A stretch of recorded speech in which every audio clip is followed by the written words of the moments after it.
Brain rot is real, and it isn't just wasting your time, it's killing your focus, motivation, and happiness. The irony is, you don't know what else to do, so you continue staring into the abyss, burning through more content you'll forget about in a few minutes. Before you write yourself off as lazy, this isn't your fault. Your brain was deliberately hijacked by billion-dollar tech companies whose entire business model survives off your attention. But you don't have to let them win. You just need to understand the system they built to control you and flip it to make real life more addictive than your phone could ever be. So how does that system actually work? Well, it mostly comes down to dopamine. I used to think of dopamine as the chemical in your brain that makes you feel good, but turns out that's not completely accurate. Think about the smell of food before you take a bite, or the moment just before you open a gift. That pull, the something good is coming feeling, that's dopamine, and your brain releases more of it when the outcome is uncertain. That's why it can be so hard to stop scrolling. Each and every swipe has the potential to deliver something amazing. But here's the thing, this dopamine high comes with a price. Your brain always tries to balance itself out, so big dopamine spikes can be followed by a drop, leaving you feeling worse than when you started scrolling. And the fastest way to relieve that feeling? Reach for another quick hit. This is where things get dangerous, because the longer this cycle goes on, the more your brain recalibrates, until eventually it starts expecting that level of stimulation pretty much all the time. Now, things that used to give you satisfaction, like reading a book or walking in the park, feel boring. Luckily, the damage isn't permanent. Your brain is more adaptable than you think, and in fact, there's a strategy you can use that'll make real life more compelling than anything on your screen. But first, we need to start loosening your phone's grip on you, and the solution is easier than you think. Remove the triggers that make you reach for it in the first place, and make scrolling far less rewarding when you do. Here's how. First, turn off every non-essential notification. Social media, news, email, anything that competes for your attention. If you can't be bothered to go through your notification settings, just turn on Do Not Disturb. It's an obvious one, but you'll notice a pretty big drop in how much you reach for your phone. Second, charge your phone in another room. In the kitchen, the study, your neighbor's house, anywhere that isn't your bedroom. This breaks two bad habits at once: scrolling yourself to sleep and reaching for your phone as soon as you wake up. Finally, turn on grayscale mode. It sounds almost too simple to work, but your brain's reward system is wired to respond to color. Strip it away, and the phone becomes dull and much less appealing. But these changes alone aren't enough. Your brain still wants that dopamine, and if you don't give it something better, it'll drift back to the easiest source. Fortunately, the same brain that got hooked on scrolling is also capable of something far more powerful, something you can use to finally take back control.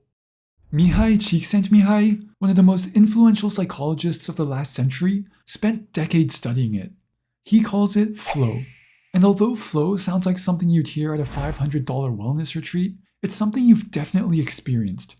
Think about the last time you were so absorbed in something that you completely lost track of time. When you were so focused on a single task that the rest of the world disappeared. That's flow. Now, you might be thinking, that's exactly what happens when I scroll. And on the surface, you'd be right. But here's the difference. Scrolling is passive consumption. At the end of every session, you have nothing to show for your time except dead batteries and a stiff neck. Flow, on the other hand, involves active engagement in something that requires skill. And skill compounds, which means every hour of practice expands what you're able to do, and eventually you become capable of things you didn't think were possible. So how do you actually find the thing that can get you there? First, make a list of things you naturally gravitate towards in your free time. Then, ask yourself a simple question. Which of these actually require skill and push me to improve? For me, that's learning languages. If nothing comes to mind, don't overthink it. Just pick something that sparks even a little curiosity. Picking up a new sport, learning how to cook, maybe even goose photography. But of course, liking something doesn't mean you'll actually stick to it. After all, the early stages are always hard. And on top of that, nothing you choose can deliver instant rewards like your phone. I've been there. When I first started learning languages, nothing really clicked, and every time I hit a wall, The easiest thing would have been to run back to the mindless scrolling. But luckily, I found a system that helped me bridge the gap from resistance to flow, and it's something anyone can stick to. First, start small. Most people set the bar way too high by trying to become great overnight, and when they inevitably fall short, they just give up. So instead of setting vague goals like, I'm gonna learn the keyboard or I'm gonna learn a skateboard, begin with something small enough to start and specific enough to know when you've accomplished it. Like, I'm gonna learn one chord progression and play it cleanly without stopping. Or, I'm gonna learn to push off and roll for a few meters without falling. Once you have your goal, the next thing is actually showing up consistently, and this is where a lot of people still get stuck. The solution? Make showing up so easy you don't have to think about it. How? By attaching your practice to something you already do every day, or as author James Clear calls it, habit stacking. I stacked 2 habits at the start of my language learning journey. After eating breakfast, I wrote 5 sentences using one new sentence pattern, and after some light stretches in the evening, I did 10 minutes of shadowing. There was no decision making required, just the trigger, then the practice. Now that you're showing up consistently, you're ready to enter a flow state, and this is when real life finally has a shot at beating your phone. But whether you actually get there comes down to one thing: how challenging the task in front of you feels. Too easy, and your mind starts to wander. Too hard, and you'll just give up. Flow lives right in the middle. For example, if you're learning piano, pick a chord progression and play it 10 times in a row without stopping. If you nail all 10, increase the tempo. If you fail 5 or more, slow it down or simplify the chords. If you're learning to draw, set yourself a specific challenge, like sketching a rotisserie chicken from observation. Too easy? Add more detail or reduce your time limit. Completely stuck? Just sketch the outline first. And as you improve, keep raising the bar, but change only one variable at a time. For your piano practice, increase the tempo before you move to a more difficult chord progression. For your drawing practice, add detail before you add complexity. Small, intentional steps like this keep you in the zone and allow your brain to become fully absorbed in what you're doing.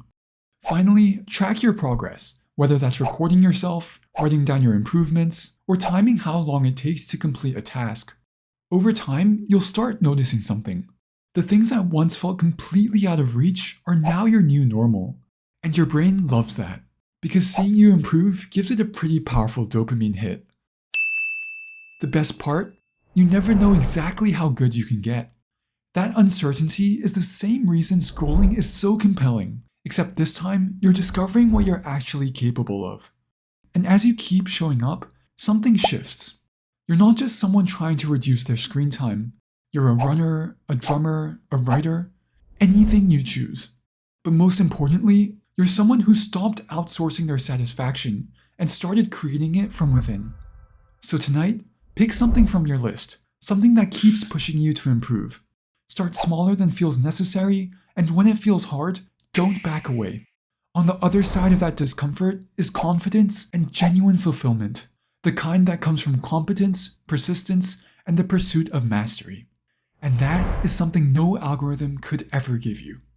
Thanks for watching. See you in the next one.